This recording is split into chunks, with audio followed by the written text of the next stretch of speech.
nazarin bambancin furucin waɗannan kalmomi namu na yau da kullum. Kalma ta farko ana ita ce GLLGLE. Wannan kalma galibi mun santa da mene Google. So gaskiya abin da ya kamata ka ce shine Google. Me za ka ce? Google ba Google ba. In ka ce Google an ma wannan kalmar an mata ta'annati kuma an yi ragargar kalmar. Wannan kalmar da muke cewa Google to furucin ta kamata ka ce Google.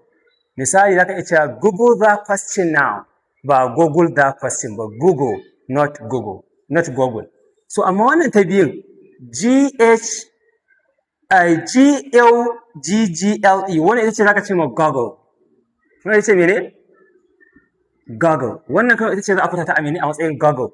Kuma ma'anarsa da wannan yadda spelling ɗin banta. Misali ita wannan kaga kalma ce take nuna misali kallo na wani mutum wide open ka mutum ya kalli abu da idan shi a buɗe haka. Misali ita come and goggle at my flashy car, or come and goggle at my new flashy car. Kaga ka buɗe da ka kalli motar da su ke da sabo. Haka wannan shine Google, wannan Google na internet. Google zaka ce ba Google ba. Wannan shine Google.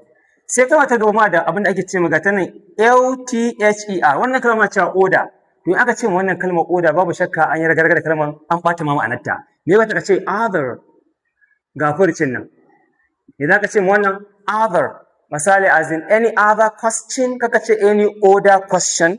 In kai haka ka yi ragargar kalmar ka ɓata ma'anar kalmar.